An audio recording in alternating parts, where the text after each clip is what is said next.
Hello and welcome to the Two Man Booth, your weekly scheduled podcast on the crazy world of professional wrestling. With me, Jonathon. And me, Adam. And we will start this week as we always do with the news.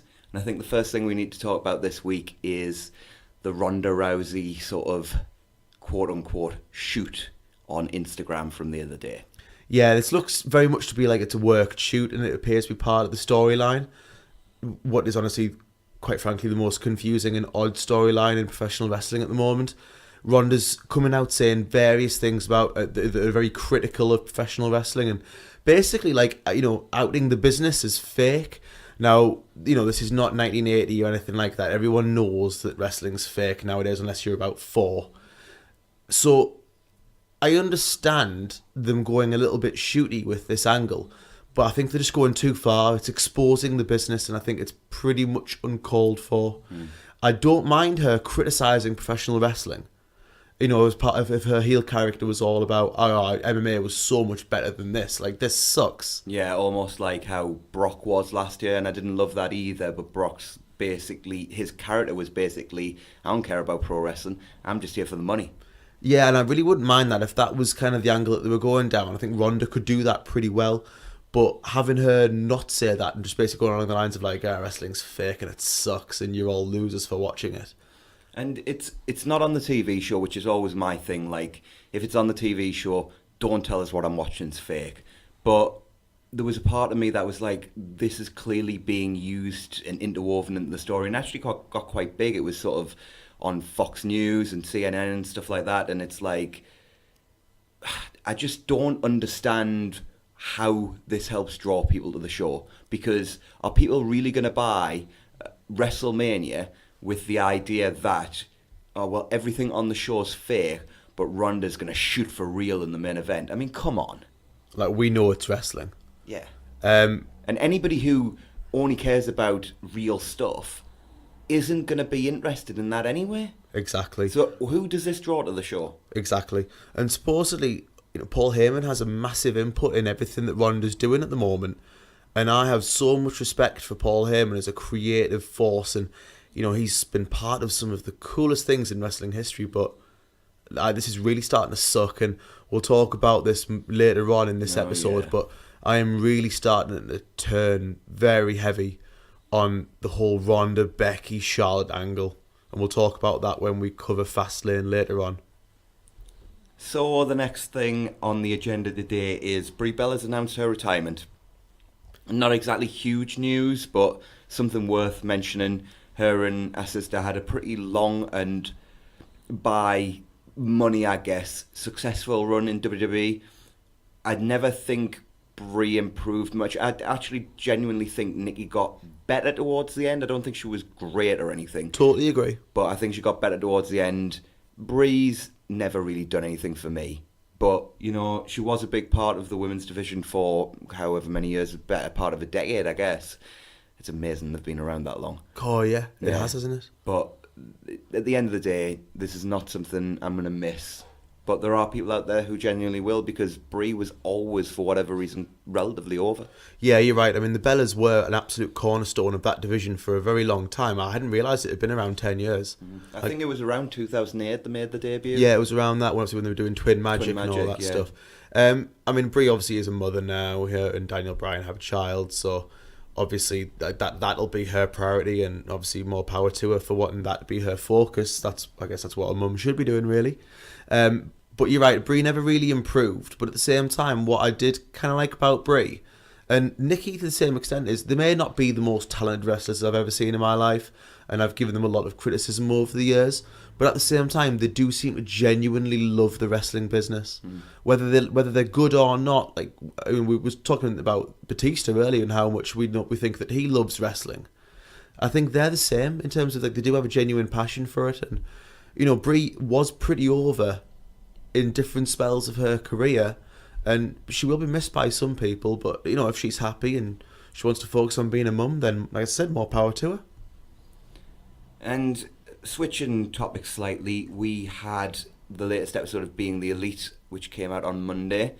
And the real interesting thing that I took from that was the ending scene where I believe Matt and Nick are packing their suitcases and grabbing a passport, I believe as well, and saying how long it's been since they've been in the ring.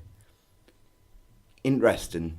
Does this mean that there is a Young Bucks in-ring return on the horizon? We know Double or Nothing's only, a month and a half away, but I think this genuinely means we're going to see the Young Bucks in a wrestling ring somewhere before then.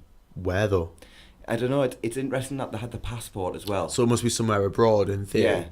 I mean, we were talking. So because if it's in the States, like PWG would spring to mind as somewhere that'd be possible. I don't think they've got a show coming up though. Yeah, if they've not got a show, then it's not going to be PWG. I mean, New Japan doesn't seem possible yet because New Japan and ROH still have this clear relationship. And we haven't even had the MSG show yet, so then I don't think New Japan want to rock that boat. Would they be going to work in China in Shima's promotion? That could be a good shout, actually. Yeah, I mean, like there's Puerto Rico and Mexico and maybe some of those markets that they could be trying to get involved with in order to then bring talent in. But we know that they've got the relationship with Shima's company. And they do like wrestling in Europe as well. They've done quite a few dates in Ireland at Over the Top Wrestling, I believe it is, and a few other things going on in Europe that they've done over the past few years. But now that you've mentioned it, I think Shima's promotion definitely seems like the logical answer. I think either way, the fact that they haven't wrestled for quite some time, they're going to be expected to, blow everybody away at Double or Nothing. So they need to be in as close to perfect ring shape as they can be. And so I think this just makes sense purely from a logistical point of view and getting themselves ready for their match at Double or Nothing. Just as an aside as well, there has been a huge announcement teased for this week's Road to Double or Nothing YouTube episode, which I believe will be coming out around noon in the States on Thursday. I think it was Cody that was teasing it on Twitter. Cody's opponent, we think? Yeah, that would be where my thought process was. I'm not sure who it's going to be. There's been so many, like Orton was rumoured. Yeah, well, I don't think it's Orton. No, I don't think it's Orton anymore either, but... There has been rumours of like Goldust, though, and other names have been mentioned, and you know what, I genuinely have no idea who it's going to be. But if you are wanting to catch anything from Being the Elite this week, the only thing I would say is make sure you catch the MJF, Brandy sort of argument, I'll term it, on this week's episode, because it is inherently entertaining. He is awesome, isn't he? So great on the mic. Like, he's going to be a pretty big star, I think, for them moving forward. And then the last thing we really need to mention before we move on to Fastlane is Harlem Heat, Hall of Fame. Yeah, I'm quite surprised by this, just because I didn't expect it. I didn't think it was going to be this soon. But Harlem Heat were a massive part of the tag team division in WCW in the 90s, so accolades-wise and in terms of their longevity, they're more than deserve in terms of a kayfabe point of view to be in there. Kind of surprised it's not a solo induction though. Yeah, I mean, to us, I think they're going in for Booker, and Stevie Ray's just kind of there. It does seem strange, like this year, that they seem to be doing that. They seem to be inducting groups so that they can induct people. Now, there's been reasons for the other ones, in terms of people who, like China, for example, who has obviously a bit of a murky past before her untimely passing.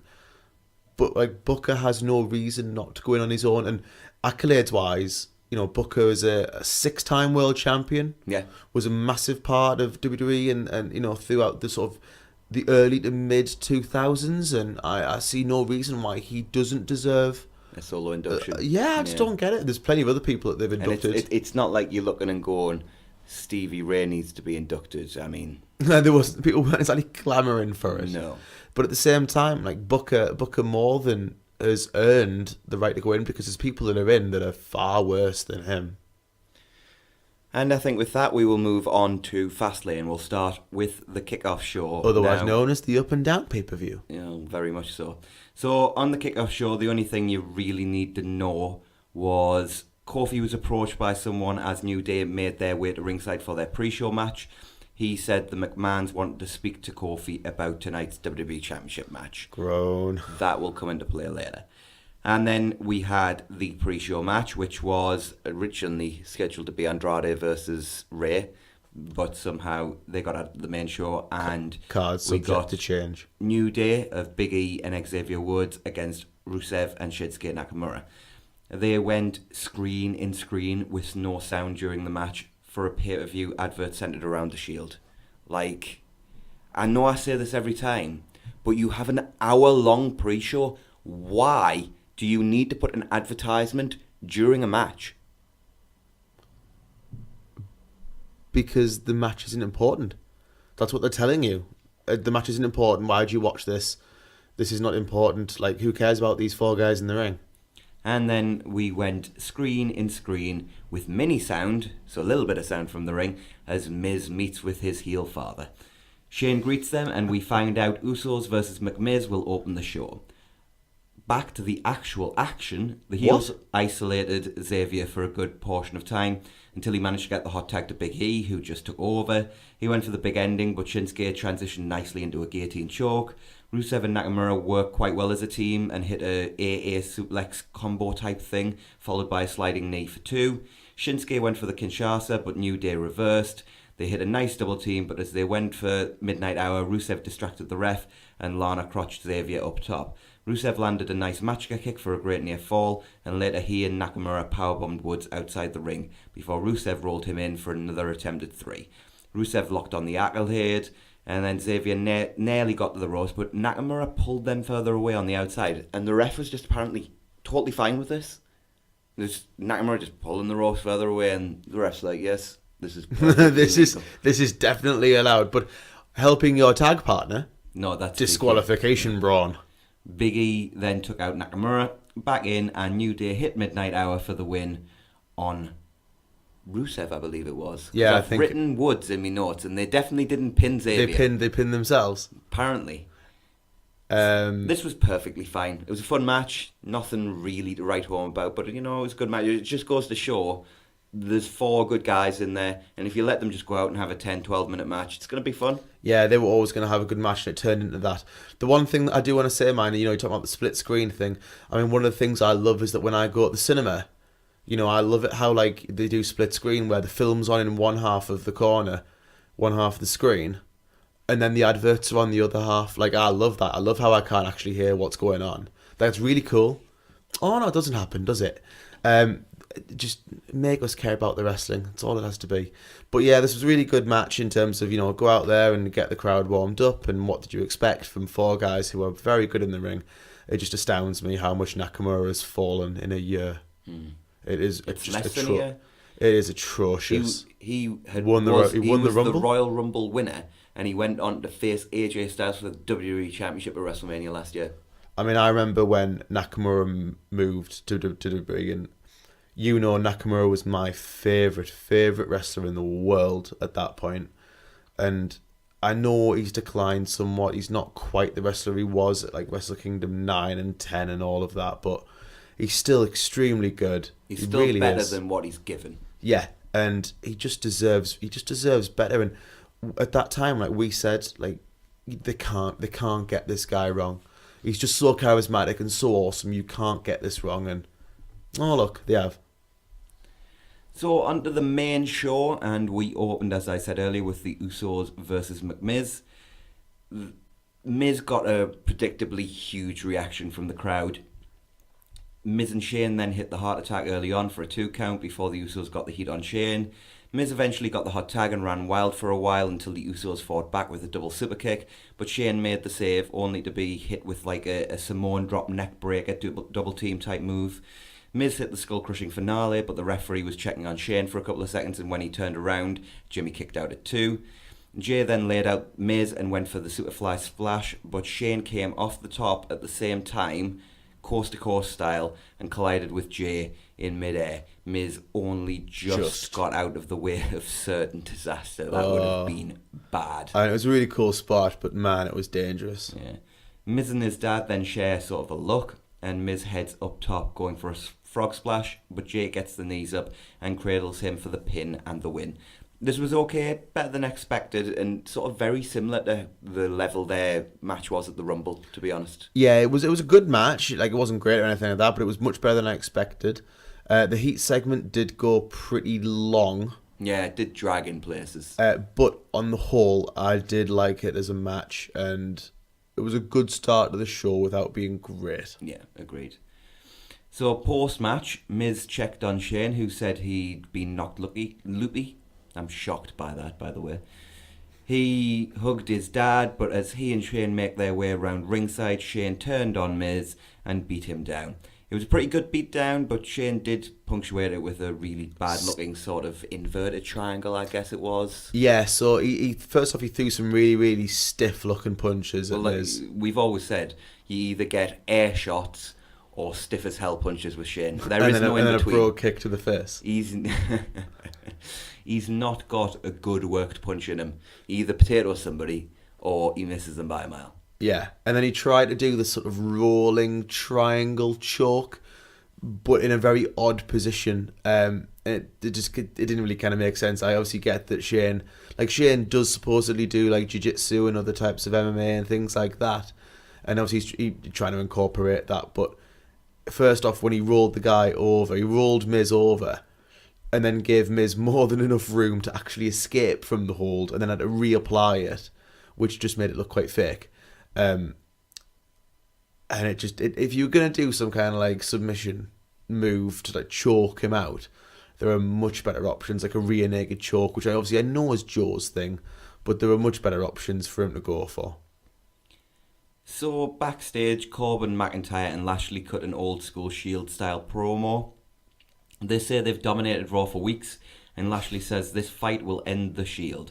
McIntyre calls them the new dominant force in the WWE, and Corbin ends things by saying, believe that. This was fine to set up the main event. The problem is that they're actually a faction now, aren't they, it would appear? Well, I, as you well know, have not seen Raw, so I don't know. I don't mean that, I just mean in general, like they were talking. Well, it's very fast and loose, isn't it? Like, they have gone very back and forth. Yes, yeah. Some weeks they like each other, some weeks they're friends. Some weeks they don't care about each other. Yeah. It's almost like the WWE creative team has no idea one week to the next. Yeah, well, that wouldn't shock us. So Elias is next, and he runs down Miz and Cleveland in hilarious fashion. But did this really need to be on the pay-per-view? What, about 4 times? Recurring theme coming here.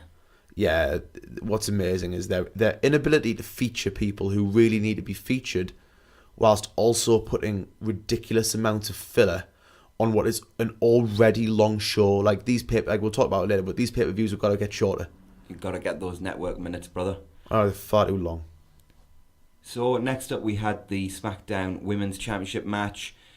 So Mandy Rose challenged Asuka. This was short, and I didn't think it was as good as their match on SmackDown, if I'm being honest. I wasn't hugely impressed, I must be honest. No. It was fine. Sonya constantly interfered, which didn't help, but this ended up coming back to haunt Mandy, as when Sonya grabbed a kendo stick from under the ring, she left the apron sort of on the edge of the ring, and when Asuka reversed an Irish whip, Mandy slipped on that ring apron before eating a pretty brutal looking spin kick from Asuka, which picked up the win for the Empress of Tomorrow. Yeah, I think Sonya at some point midway through the actual show had to go and retrieve Mandy's teeth from like the third row. This match was okay. Mandy is still way better than I've actually ever given her credit for. I will say that. I'm starting to come round to your thinking that she's not great, but wow, is she improved like a lot. Leaps and bounds. She could be well in. We never really think of people like this for most improved. We always think of people that have gone from being okay to very good. Yeah. But she's gone from being outright rubbish to being decent.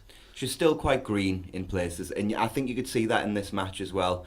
But I think what hurt this match more than anything else was just the lack of a coherent story, and the fact that the only thing that seemed to be holding anything together was Sonya's going to interfere constantly in this match, and we're just kind of going to do moves around that. That's what it felt like. It felt like move, interfere, move, with very little connection between those moves as well. But by the end, it was fine. It was the definition of inoffensive. So Vince and Kofi meet, as Kofi has been waiting for over an hour. Kofi was told to wait outside, but Vince has apparently been waiting for him. Vince says Kofi is now in the Triple Threat WWE Championship match, and it's next. And the crowd went crazy. Vince bans New Day from ringside. Can you feel it coming? Yeah. Swerve, brother. Yeah, Is because Russo writing this show? I don't know, but I do think it's a great idea to like screw over your audience. It's a genius idea. So we come out, Kofi Kingston comes out to a monstrous reaction. The ring announcer announces this is a triple threat match for the WWE Championship. The crowd's firing on all cylinders. Because Kofi was the most over guy all night. And then the ring announcer comes sort of to the edge of the ring and somebody's talking to him who has a headset on. And the crowd straight away knows exactly what's going on. You can hear the crowd groan, there's some boos. And then what do you know? Is it Greg Hamilton who's the ring announcer? I think it's Greg Hamilton. Yeah. He stands up there and goes, "Ladies and gentlemen, the WWE Championship match will now take place later on tonight. This is now a handicap match." Kofi's facial mannerisms were actually quite good though, because as soon as it was mentioned that he was in a handicap match, you could see his face. You know what we talked about the other week, where his face just suddenly went, "Oh no, not again." He pulled that face again, and I was like, "Oh come on." So the crowd absolutely hated this, and with good reason, as it was no good. It was the bar, by the way. I don't know whether I mentioned that, but the bar with the team facing Kofi in the handicap match. Yeah, the crowd absolutely despised it because they realised so quick that they were being, it was the classic bait and switch. Yeah. Hey guys, you think you're getting one thing? Well, we're going to give you another that you don't like. Classic way to get your fans into the show. So they beat Kofi down forever. He got some hope spots, but then just got destroyed again. Sheamus hit the brogue kick, but they pulled Kofi up at a count of 1. Wow. Yeah, and also the main thing that I'm going to talk about that I hate, and I'll let you cover it first, is how did the match actually finish in terms of where everybody was positioned? So we'll get to that then right now. The New Day finally come out, but are attacked by Rusev and Nakamura. The Bar then hit the double team air raid crash for the win. Take it away. And at that point, both Sheamus and Cesaro put their feet on Kofi Kingston, the most over guy on SmackDown, if not the entire company right now. And then we get 1, 2, and 3. And Kofi is beaten handedly, which, to be fair, he should be beaten 2-on-1, but not even with a proper pin. And I know we're nitpicking here. But you know what? We didn't nitpick with all of the mistakes that they've made with Becky Lynch, and look what's happened. So quite frankly, I'm going to nitpick with Kofi, because they make little tiny mistakes that eventually turn into this huge mistake. And it adds up. It really does add up. Kofi is the hottest guy you've got. And you know what they're doing? You know what apart from, well, what are the biggest mistakes they've made with Becky? In terms of that angle, what are the biggest mistakes they've made? What have we complained about? Making her say sorry was a pretty big one.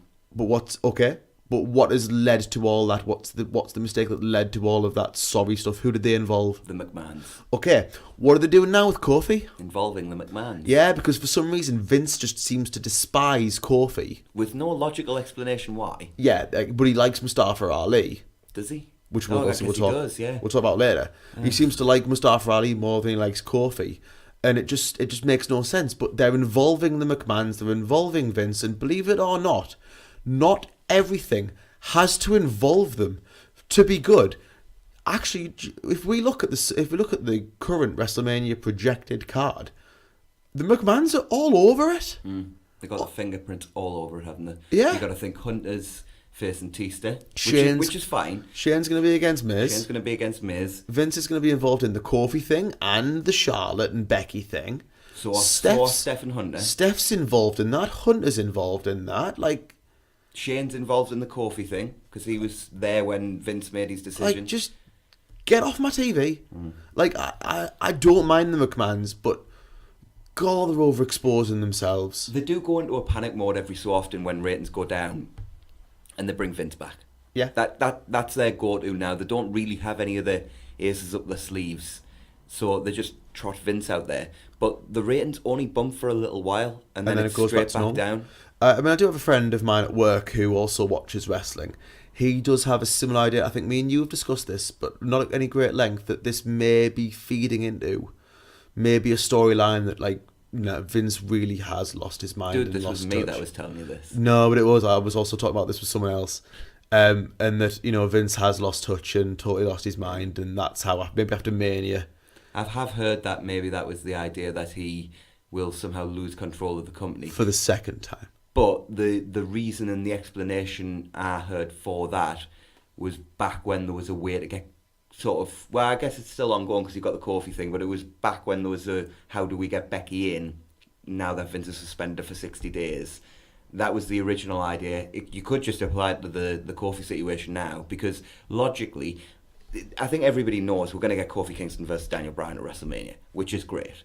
But it's how do you now logically get there? Because Vince has shown that he will do whatever he can to keep Kofi out of the championship. So how are they going to determine Bryan's sort of contender for Mania?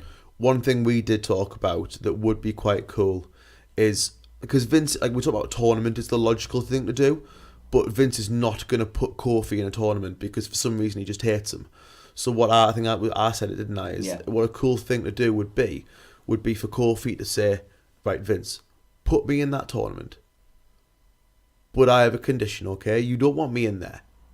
So put me in there, but if I don't win it, you can fire me.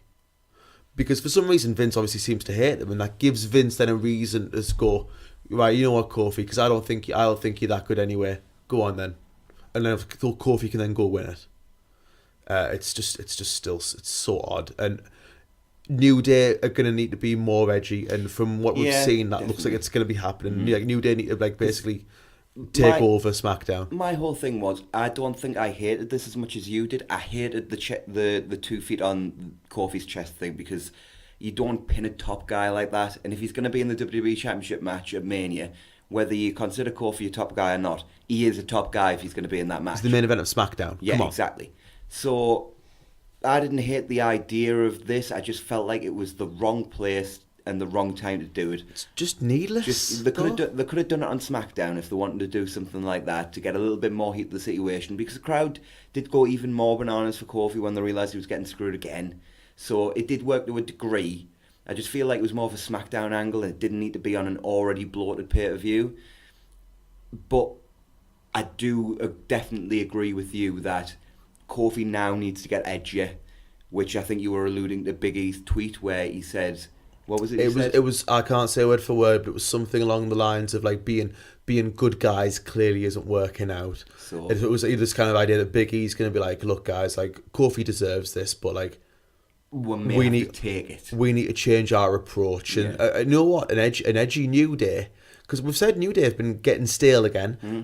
You know what? That's gonna be really interesting on SmackDown, and I'm kind of looking forward to seeing what they do. The one thing I don't want to see is just Kofi continue to get beaten down week after week, because that gets old quick.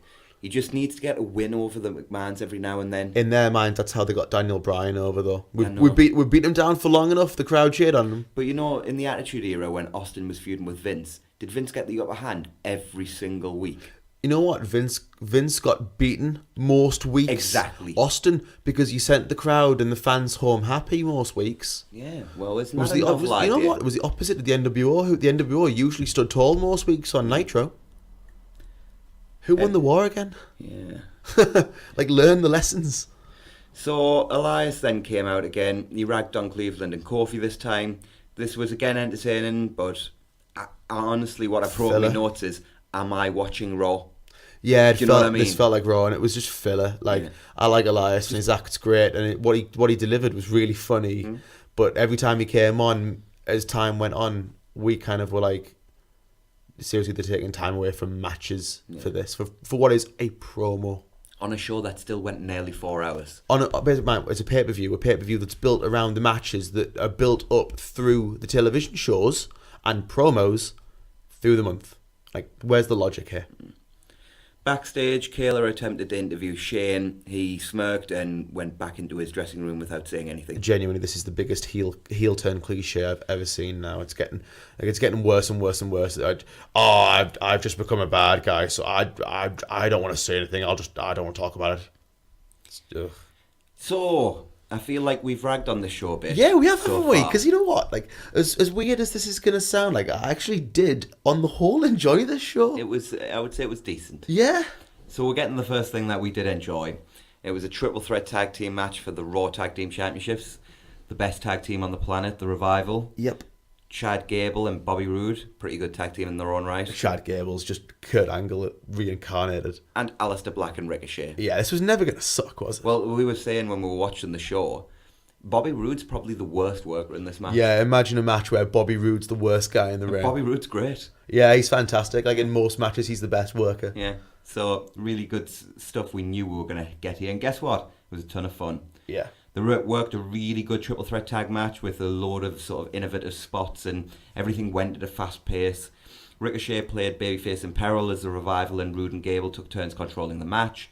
Ricochet got Black for the hot tag, and he hit a Cape Raider on Gable, but Roode hit an Arn Anderson style spinebuster. Roode and Gable went for their finisher, but Black fought out and hit a Meteora before Gable executed the Chaos Theory on Black. Everybody ended up on the outside except Ricochet and Dawson, who were on the top rope, and Ricochet hit a top rope run at the outside as Dawson fell into everyone else. This was scary. This was super dangerous, as Ricochet had to be careful how he fell to avoid spiking himself on the apron, meaning he fell awkwardly, as did Dawson, because he didn't have sort of Ricochet helping him over. To help him flip over, yeah.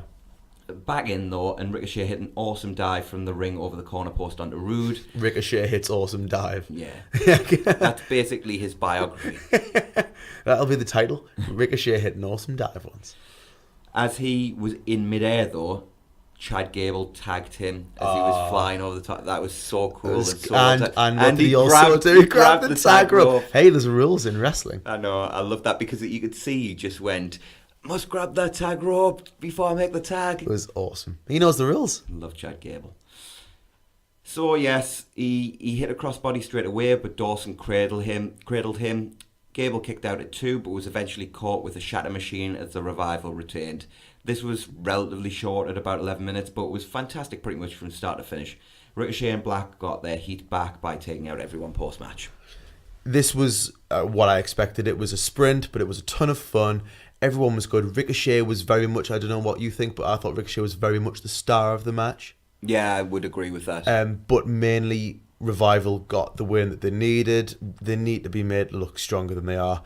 And I said it when we watched it, but Shatter Machine is the most beautiful tag team finisher I've ever seen. I love it. It's just, it's so awesome. I get excited whenever I see them set. It's like the 3D. Yeah. Every time they're setting up for it, I get 3D. Excited. Shatter Machine! I say it every time. Yeah. Yes, 1,000 times, yes. Okay, Corey. Don't remind us about Corey. Just as an aside. Commentary was once again atrocious. That may have been the worst they've ever been. I can't remember what match it was, because we were watching this together. Yes, we did. But we were sat there watching it, and at one point I just started screaming at the TV because I was so infuriated that the announcers. I think it was something Renee said that set us off. And I don't remember what it was or when it was, but yeah. I just reached my tipping point where I was just like, and I turned around to you and I said, you know what, if they offered an alternative commentary on the network, all I'd need was silence. Just give us no commentary. I will pay extra for the network if you give me no commentary. Yeah, if we didn't have to record this podcast and therefore be able to critique everything, I'd have happily watched this on mute. Yeah. So next up we had the United States Championship match. Samoa Joe defending his newly won championship against Andrade, Ray and Truth, the same guys he won it from. Joe got an amazing reaction when he came out, didn't he? Yeah, he was so almost over. Like he's the coolest guy. Oh, yeah, he's a badass who kills people. It's awesome. This was almost as good as their SmackDown match, although not quite. It was probably just a step or two away, but very close. Joe ended up the only one in the ring after a brawling start and hit a twisting suicide dive on everyone. Truth and Andrade were battling for position when Ray hit an awesome double Rana on both men. Mm-hmm. They did the cool spot where Ray hits a sort of doomsday Hurricane Rana when Andrade was on Truth's shoulders. Andrade continued mocking Eddie with the Three Amigos on Ray. Stop it. It's so unnecessary. He kept doing the Latino Heat sort of. Yeah, it's getting really uncomfortable. It was uncomfortable in 2006. Yes. Yeah, it doesn't need to be done in 2019. Let Eddie's memory just be what it is and just leave it alone. it's just unnecessary. At the start of the year, Rhea and Andrade were killing it on SmackDown, and everybody was talking about, oh, that'd be a great Mania match. I'd be so invested in that. You know, we're talking, could they do something like Hair versus Mask or something like that? You know, there was all these cool ideas floating around. They don't have them on TV for weeks on end. Then they're going to be in a pre-show match. Then they randomly add it to this, and apparently the only way they're going to generate heat for the feud is by involving Eddie. Totally unnecessary. Just write a good story. Like, is it that hard? Like, Eddie died 13 years ago. And Eddie was one of our favourite wrestlers, and I don't want to see him brought up like that, just as an excuse they for do it heat. with everybody though. I love it when Eddie is like, when people use Eddie's moves as a tribute, like Sasha uses Eddie's moves as a tribute all the time because Eddie was Sasha's favourite wrestler growing up, and I love that. I love people doing tributes. There's no to problem Eddie. with somebody paying homage, but just why do we always have to involve dead people in storylines? You know, Reed last on week, and Monday. it's not the first time they've used Reed. No. Yeah, exactly. Yeah. It always Forgot strikes about me that. as unnecessary, and I feel uncomfortable with it. Yeah. But anyway, eventually Vega super kicked Truth on the outside, and Carmella absolutely destroyed her for it. I think she did like a running sort of, like almost like an American football tackle, and Vega just got flattened like a pancake. Truth ran wild for a bit before hitting a really bad version of his scissors kick on Andrade, but Joe saved the match. He then got ranted by Rey, who followed up with a 619, but when Rey went for the splash, Joe moved and then immediately locked on the Coquina clutch, and Rey passed out as Joe retains by referee stoppage. An awesome match with a great finish that made Joe look great. More of this, please. Yeah, this was very, very good. Again, much like the tag match, we had 4 great wrestlers in the ring that all have good chemistry together. What else was going to happen? This made Joe look like a monster. The match was clearly designed around that to make Joe look good, and it did make him look really good. I think they're hopefully finally starting to see what they've got, and the finish made Joe look really good as well. I loved how they had, we have talked about how it's overused a little bit, but I always love the pass out finish, and it made Joe look absolutely amazing, just putting Rey to sleep. It's kind of weird, but the way this match was worked, the way this match was put together, the way Joe was presented and how the finish was done reminded me so much of Joe's heel X Division Championship Yeah, it could have been TNA. Yeah, when he first came in and he was like a bad guy, but they knew that the crowd would cheer him, so they just kind of let him be a badass. And he would come down and he'd absolutely murder people, and they'd work this sort of frenetic pace style because that's what the X Division was all based around. And what was that, about 2005? So 14 years later. And 6, yeah, you came in for 14 years later, WWE are doing the same thing. Yeah. One thing I do think, mind, is obviously Joe was crazy over when he came out. I really think they're only going to be able to keep Joe heel for so long. He's been heel since he came in to the main roster now, and he's been over constantly. I think it's probably time for a babyface run. He's been heel for longer than that. He's been heel since he turned on Finn.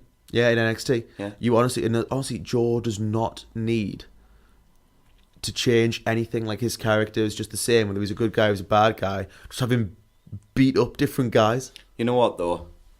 Just because I have so little faith in them, yes, the crowd loves him, but I wouldn't change anything because Joe's awesome at the minute. And if they turn him babyface, I just wish they'd capitalise. They'd probably ruin him. So because whenever they turn anyone babyface, they make them suck. Yeah. Apart from Seth Rollins. So next up we had the WWE Women's Tag Team Championship match. This was Bayley and Sasha defending against Nia and Tamina. This was slow. It was plodding. I have zero desire to see Nia and somehow negative desire to see Tamina. Yeah, I actively want her to go away. Yeah. As horrible as that sounds, and I know she's been around for so long, but I actively wish she'd go away and just not be on TV anymore. Sasha hit a Meteora and Bayley followed with her elbow drop, but Tamina broke up the count in comically awkward fashion. Sasha went after her but ate a right hand. Tamina tried to climb in, but Bayley hit her sort of twist of fate-esque move on the middle rope that she does. She ran at Nia, who caught her into a powerbomb position, but Bayley hit a Hurricane Rana pinfall type thing, and the champs retained. This happened. It was the correct decision. Moving on, hopefully with Bayley and Sasha, to bigger and better things. So, post-match, Nia and Tamina destroyed Sasha and Bayley at ringside, including a really dangerous-looking spot where Nia just flung Sasha over the announce table. It looked awful. She never protects anyone. I know that she's a bigger girl, so she naturally has more weight behind her, and therefore, and because she's a heel, what she does has to look dangerous. But the problem is that it actually looks dangerous. To someone, to the two of us who've watched wrestling for a long time, we do kind of know the difference between a dangerous-looking, safe move and just something that's just dangerous. She just launched it over the table into the wall. So Beth, who was on commentary, finds herself in the wrong place, and I think she ended up hitting Tamina first. I don't know really what happened, but she ended up getting double-teamed. Nia rolled her back in and went for her running leg drop, which almost sent Tamina, who was standing on the apron, flying. This was unintentionally hilarious. Yeah. I was in bits for minutes after this. I kind of wish she'd fallen off the ring. It would have been Titus World Slide all over again. Natty tries to make the save, but gets laid out. Beth and Natty could be fun as a one-off tag team appearance, sort of reuniting the Divas of Doom, but I just couldn't care less about Nia and Tamina. Yeah, neither could I. I mean, do you think this is a Mania match? Does it feel like a Mania match? I get No, Beth and Natalia getting Beth... back together. Yeah, I guess, but is anybody really going, I can't wait to see Beth and Natalia versus Tamina and Nia at Mania? Do you know what? I think you could put, the greatest wrestlers of all time against Nia and Tamina, and I'd be like, oh, for God's sake. Maybe the plan is to do some kind of four corners tag match for the women's tag titles, because I'm not being funny. I'd like that. You've got quite a few matches planned in for this card. I feel like having Beth and Natty versus Nia and Tamina as a standalone match just would feel a bit weird. So a bit of a waste of time. Yeah, they could add another tag team in there, and you know what? That covers for Nia and Tamina shortcomings because they don't have to be in the ring that much. That would be really good. They could. I mean, knowing them, they'll probably pick someone from the Riot Squad. But if it was me, I'd pick Io and Kairi. That would be cool. But that's not what they won't do that. They will probably go with two of the Riot Squad. Especially since I think by that day, 2 days prior, Io will probably have just won the NXT Women's Championship. Yeah, most likely, but still. But then again, they've said that they want to defend the tag titles in NXT. Nothing saying an NXT pair couldn't be tag champs. I really want to see that match as well. Sasha and Bayley against Io and Kairi. That would be cool. really good. So we're now going on to the best thing about this show. The WWE Championship Triple Threat match. Obviously, it was meant to be Daniel Bryan versus Kevin Owens, but Mustafa Ali got added, apparently. I don't know when or where. I don't know whether missed a line on commentary. He just kind of came out. It's because Vince likes him. But my God, did this kill Mustafa Ali. You know, he was actually starting to get over when he went down with an injury, and that's not their fault. And he may now have been super over if he'd had the run in the gauntlet match and then the chamber match that was meant for him, but instead went to Kofi. I think he would be, certainly. But this killed him dead on arrival. Yeah, I'm really hoping that it's just a one-night thing and that on SmackDown he'll come out and he'll get his normal babyface reaction, because this was dreadful. It felt very much like the reaction that Ray got at the Rumble when it was meant to be Bryan. You know what? The crowd wanted Kofi, which is exactly what you want. Give the crowd what they want, but making it a triple threat and then teasing the Kofi thing all night and then just throwing Ali out there cold meant he was vociferously booed from the start. Yeah, he didn't deserve it either because he was great in this match. Yeah, they threw him to the wolves, and he did start to turn the crowd a little bit as the match went on, but there was always an element of booing. They were never convinced. Yeah, it was never 100% behind him though, which is a shame because he's awesome. He's great. So other than that though, this was utterly fantastic. Yeah. All three guys worked so well together. They built the match really well, and although the crowd did keep chanting for Kofi, they were also invested in the match. There was a sick-looking spot where Ali went up top, but Bryan drop-kicked him off and Ali flew back like he'd been shot out of a cannon into the barricade. What was my reaction to that? Yeah, I think you kind of jumped out of your seat. You were genuinely concerned for the safety of Mustafa Ali. I think it was partially the camera shot because it just made it look like Ali was flying towards the screen, and I was like, oh my God. Yeah, he was fine though, and he took the bump extremely well. Yeah. So later on, Bryan absolutely levelled Ali with a lariat. Owens beat down Bryan until Ali jumped on his back, so Owens hit a senton on Bryan with Ali still on his back. Ali hit a lovely poison rana on Owens before hitting a top rope Spanish fly on Bryan. He went for the 054 on Owens, who moved and hit the stunner, but Bryan broke it up at 2. Bryan went for the Busaiku knee, but Owens countered it into the pop-up powerbomb for a close 2 count. They ended up on the apron, and Bryan backdropped Owens before fighting with Ali, who got the better of him, and Ali then went up top and hit a 450 on Bryan on the edge of the ring. So cool. Oh, it was so dangerous and so awesome, though. Yeah. Rowan made the save for Bryan, but Ali and Owens attacked him, and Ali hit a Hurricane Rana on Rowan, sending him into the post. Owens hit a Topicon Hello, but Bryan then took him out with his running apron knee strike. Bryan went up top, but Ali tried to cut him off. They fought back and forth until Bryan shoved Ali off the top rope, who turned it into a backflip to the outside, landing on his feet. The running knee from Bryan missed, and Ali springboarded off the turnbuckles to hit a tornado DDT on Bryan on the outside. Owens hit the apron powerbomb on Ali before Rowan hit sort of a spinning heel kick type thing on Owens. Bryan got a 2 count on Ali before insulting Ali, and they then traded slaps. Ali goes for a reverse springboard crossbody, but Bryan catches him in midair with the Busaiku knee for one of the coolest finishes I've seen in a long time. Yeah, it was a really awesome finish. Really, really awesome finish. I loved it. Awesome match, awesome finish, great stuff all round. And Rowan then hit the Iron Claw Slam on Ali after the match as the crowd chanted for Kofi. Yeah, this was a really great match. I don't think Ali actually needed to be in the match, but I do think that Ali's presence made the match better. Yeah. It was a great title match. Another great title match from Daniel Bryan. Shock. His performances continue to astound me. He's just one of the he is genuinely now returning to his pedestal of being one of the best wrestlers in the world. He is getting back to that, and you can feel it every single big pay-per-view. Bryan gets closer and closer to what he was. He gets more and more confidence. I don't know what you think, but he's starting to get closer and closer to what he used to be. Yeah, he's just great. I mean, you know how big a fan I've been of Daniel Bryan for the better part of almost 2 decades now. It's kind of insane. Yeah. I think he's absolutely fantastic. I always have, and I just love that we get to see Daniel Bryan. I never thought this day would come. We'd see it again. This would be like, and this is going to break my heart a little bit saying it, this would have been like if we just found out that Nigel McGuinness had been signed to a WWE contract after everything he'd went through, and it would just be like this unbelievable moment. And sadly, we'll never get that in terms of him as an in-ring competitor. But you know what? He seems really happy, which is great. But with Bryan, every time I see him, I'm just so glad I get to see him. That he gets to still live his dream. Yeah. But yeah, back on the match, I just thought it was an astounding match. It wasn't like out of this world, but it was extremely, extremely good. And continued the lineage of good matches that Bryan's been having.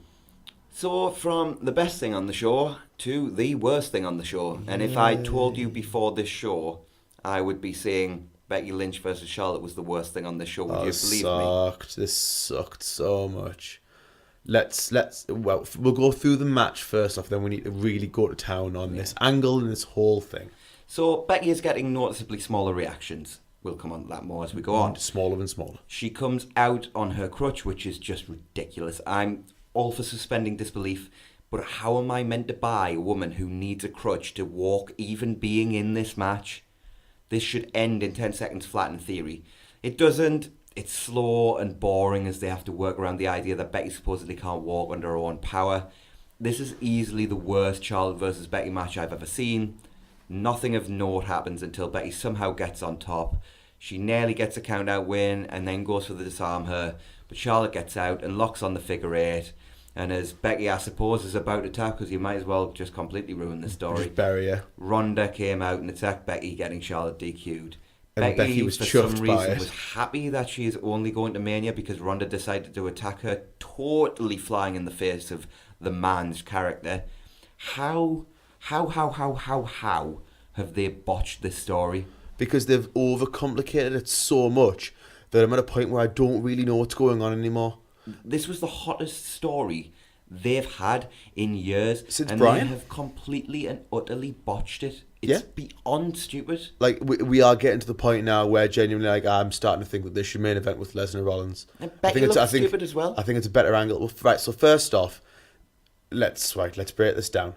So first off, she shouldn't be coming out with the crutch anymore. Like, it's been months now that she's had that crutch.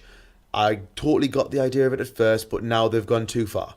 Secondly, if you are going to do this match, logically, Charlotte has to win quickly, or Becky has to win very quickly with some kind of roll-up, right? If that's how you're going to do it. But literally, Charlotte, as soon as she locks on the figure 4, the figure 8, in theory, Becky should be tapping immediately because she's got a legit injury. Also, Ronda, on Monday, said that she doesn't care about the man, she doesn't care about the fans, screw all that, screw the women's evolution, she didn't care. So for that reason, why on earth does Ronda care whether Becky's in the match or not actively help her? The only thing I'd say about that is, and I can't believe I'm going to defend this from the stupidest angle possible, but if you bear with us, you'll understand me logic. Go on. So the story is essentially Ronda is this shooter. So in theory, in their warped sort of logic, she wants Becky in that match so she can beat these two fake wrestlers because she's the real deal. So it doesn't matter who you put in the ring with her. She wants to go out there and she wants to beat the man. And she wants to beat the woo or the queen or whatever you want to call Charlotte in this scenario. So I guess their logic is she's a shooter so she doesn't care. Yeah. It makes very little sense, but from their stupid story, I can sort of get it. And let me get on to the fact that Becky Lynch, whose character is entirely based on her getting everything for herself, not being the chosen one, fighting, scratching, clawing for everything that she's earned so far, is chuffed and happy because she's only in the WrestleMania main event, if it even main events now. Only in the WrestleMania main event because Ronda helped her. Like, how on earth did they book that finish where Becky was obviously about to lose? That finish is even worse when you put into the sort of context of the situation that Becky was happy about it. Yeah, and Becky Lynch, like you just said, has fought and clawed for everything. She doesn't take handouts. She's not the chosen one. She's fighting against the machine. But she flukes her way into the WrestleMania quote-unquote main event, and she's going to sit there and smile and be all happy about it. It just doesn't fit with that character at all. And we're going to say it, and Brian Alvarez said it as well on his Twitter account. Like, he officially said, like, can we start talking now about how much Becky Lynch has cooled off? Just dumped a bucket of ice on her. Oh, it's awful. She looked stupid, and you combine that with the stupid Ronda stuff we talked about at the start of the show with all the shooty stuff. It's jumped the shark, hasn't it, this angle? The myriad of stupidity that has infected this once exciting feud. I barely care anymore, and I'm a huge Becky fan. It's just stupid. I think it's recoverable, but it's getting to the point where it's pretty close now between being still potentially awesome or something that like I'll groan at a little bit. So Eliza's back again. He buries Cleveland and the man. What is the point of this? And of course Lacey is here. She does her thing. What did she do? She walked, and then she walked, and then that was it. She needs that pedometer, man. She does. And then Randy Orton RKO's Elias from out of nowhere. Awesome. Even more awesome is when he stands. AJ has snuck out and hits a phenomenal forearm. Out of nowhere. Really cool bit between Randy and AJ to build their match, but this could have happened on SmackDown. I mean, I guess Elias wouldn't have been there, but whatever, you could have set it up in a slightly different way. Who cares? Put another guy in the ring. Just so much filler tonight. Really, this felt like a television show. Yeah, I know. It really did. Really up and down show. Like I know it was a B pay-per-view, but like it really, really felt like a B pay-per-view. So it was time for our main event. Baron Corbin, Bobby Lashley and Drew McIntyre against The Shield. Yes. This was a fun main event and felt very much like a greatest hits album for The Shield. They came out in Shield gear, the Shield music and through the crowd, although they all came down the same set of stairs, which was nice. They worked a good opening stretch, although it was nothing much to write home about. Ambrose hit the Nigel, which earned a shout out from Renee, the first non-annoying thing anybody on the commentary team had said all night. Yeah, it only took to the main event. Reigns got a hot tag and ran wild. With all the heels on the outside, Ambrose and Rollins went old school, hitting stereo suicide dives, but Corbin countered Reigns, going for a dive of his own with a nice deep 6 that got a 2 count. Like, we bury Corbin constantly, and deservedly so. Because mainly he sucks. But he didn't suck, didn't he? He was actually really good in this match. He was probably the MVP of his team. Yeah, he arguably was, yeah. Yeah. That feels weird saying that. Yeah, it does. I feel like I need to rewatch it just to check, but no, he was really good. So as the other four brawl in the crowd, Corbin hit a choke breaker for 2 on Reigns, Back in the crowd, Ambrose jumped off the kickoff panel table onto McIntyre and Lashley, but they caught him, and then Rollins dove out of the stands and took all three down in a callback to the awesome spot he did in the Shield Evolution match. That was 5 years ago, by the way. Dear me, 5 years. Yeah, wow. 2014. Where's the time gone? The Shield regrouped at the ring with Corbin prone, but Drew and Lashley returned and took out Ambrose and Seth. But Roman fought them off until Corbin hit end of days, and then Ambrose made the save at 2.5. The heels dismantled a couple of announce tables on the outside and looked for a Shield powerbomb on Reigns. Ambrose and Rollins saved him though. Rollins ended up hitting the curb stomp on Lashley on the table. Roman hit a spear on Corbin on the outside, and then the Shield powerbombed Drew through the announce table. They surrounded the ring, and Corbin, sort of Shield style, and then Corbin tried to beg off. Seth hit a super kick, Roman hit the Superman punch, and then Ambrose hit Dirty Deeds. They then hit the Shield powerbomb for the victory. This was a lot of fun, and ended the show on a real, legitimate feel-good factor with all three guys in the centre of the ring, fists raised in a Shield fist bump. Yeah, this was If awesome. this was the last ride of the Shield, it was a good way to go out. Yeah, I totally agree. It was really, really fun. I think we both overestimated this match. It just on first viewing. Yeah, I loved it last night and thought it was great.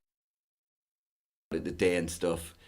I think it was very, very good, but I don't think it was great. But at the same time, I loved it because it, like you said, it was a greatest hits album. It wasn't the best that I've ever seen the Shield, but I saw all the best of the Shield. Yeah, and exactly. I saw all of the things that I love about the Shield, and all the moves, and all the mannerisms, and all the teamwork, things like Seth just jumping off things, Ambrose being manic, Roman being just a badass, because Roman looked great in this match. People forget when Roman Reigns was in the Shield, Roman was crazy over. Just after that, and they started to actually try and book him properly, then they ruined him. Funny how that works. But yeah, I love this match. It was full of nostalgia, full of all the stuff that I love about the Shield. And you're right, if this is the last time that I ever see the Shield, I know it wasn't one of their all-time classics, but I will remember it so, so fondly. And I hope it's not the last time. Part of me starting to hope that the Ambrose thing's a work because of how much they're mentioning it. If this is the last hurrah for the Shield, it was certainly a great one. Wasn't an all-time classic Shield match, but it was certainly a great match, great moments, and it ended on a really happy note with all three of them stood there doing the Shield pose. And wrestling's about how it makes you feel, and I've said that before and I'll say it again, and this match made me feel, and it made me feel happy at the end of the show. And overall, considering it was a show that had its ups and downs, I think that was the right way to end the show. Yeah, this was a weird show. I guess it was about okay to decent overall, but it had some really great highs, such as the 4 matches. In the triple threat tag match, the United States Fatal 4-Way, the triple threat for the WWE Championship and the main event, that all varied from very good to great, and then some awful stuff, and the botching of their biggest storyline in tremendously stupid fashion. It was... You know what? This show might encapsulate the WWE as a whole. This may be the best sort of analogy for the company. What do we say about Raw every week? We usually go, Raw was okay, there was some good, there was some atrocious. Yeah. They can't book a consistently great show anymore.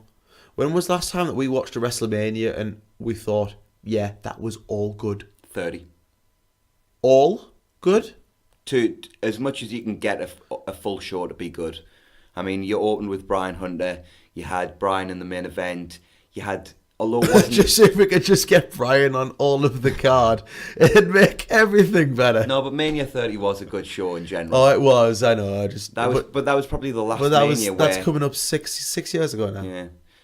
Every Mania since has either been horrible or has been redeemed by certain things happening. Like the Seth cash-in. 31 I've always regarded as a good Mania. I was looking at the card the other day. I hated most of that show. Yeah. It had Sting Hunter on it. I hated that. And who lost the war? Yeah, WCW. Hey, did you know that? It's a rumour I've heard. Because they told you in that match. Oh, they told you over and over again. And with that, I think it's time we move on to any other business. So the only thing we've got for that this week, since we just did a show 2 days ago essentially, is the results from the New Japan Cup, the last day of the first round. So Toru Yano defeated Davey Boy Smith Jr., Cole Cabana defeated Togi Makabe, Misu defeated Kojima, and Sonata defeated Hiroki Goto in the main event. Good show by sort of what I've heard. Again, haven't seen any of the New Japan Cup yet, but we're really starting to heat up, and we're going to get into some interesting singles matches coming up. I'm looking at the brackets, and you know what I think the semi-final might be? Go on. Ospreay Okada. That could be like blow away good. I expect Ospreay to push Okada further than he's ever pushed him before and look good, but get beat. The only way because Ospreay's got Archer in the next round, so you've got to think Ospreay's going over Archer, right? I would think so, yes. And Okada is facing... Okada's winning this, by the way. Yeah, I feel like Okada's winning the whole thing, so he's got to go through. So then you've got Okada versus Ospreay in the semi-final, which could just be a blow-away match. And then it'll be Okada versus most likely Ibushi. Yeah. That could be out of the... Have they ever wrestled? I feel like I've seen it. But before. not that you can immediately bring to memory. No. Because that could be... Did they have a G1 match? They probably have. We'll have to check before next episode, but that could be out of... Imagine an Okada finishing stretch with Ibushi's athleticism. Oh, God. That'll be ridiculous. And with that, we come on to our final segment. The predictions results. Now, yes, things may have went slightly awry because we only predicted one match different for this show. And they changed were all most relying matches on whether Rey Mysterio won for me or Andrade won for him. But then they were just taken off the pre-show. It's kind of like the WWE booking committee listens to what we're doing and it's like, how can we screw with these guys? Yeah, I don't think that's happening. But anyway, they put them into the US title Fatal 4-Way. So I text you during the pre-show when I found out this was happening and basically said, look, it's too late. I was actually uploading the podcast and I had the kickoff show on my phone, and I just came off it and just quickly texted you and said, look, they've been added to the Fatal 4-Way, so the only way, because we both thought Joe would retain that. We hadn't, I don't think that was actually on the cards. I don't think we'd predicted that, because I think the US title match was just added to the card. I don't think it was Joe versus Truth or anything was announced. Not as far as I remember. Yeah. So I just texted you and basically said, if Andrade loses, I win. If Rhea loses, you win. If Truth is the one who loses, we'll have to come up with something different. We'll call it a draw. As fate would have it, Rhea was the one who dropped the fall. Yay. So Mr. Aspie sort of by default wins. Don't be so generous in that awarding of my victory, by the way, Adam. Wins this prediction. So 2-1 it is. Can you hear the bitterness, everyone? Like going into Mania. You can't see it, but like you can hear it. Can you hear the arrogance and the gloat? It's great. You guys don't know, but I have the best smug face in the world, and I'm doing it right now. Yeah.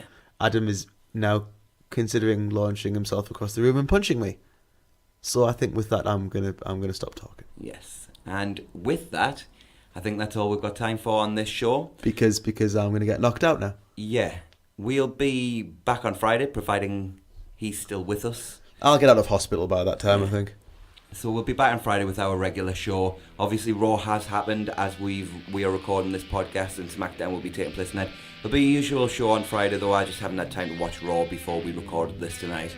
So, unless you've got anything else to add? No, I've seen bits of Raw, but I haven't seen much else, so we'll catch up with everything and we'll Sorry, we're out of time. We'll see you on Friday on the Two Man Booth.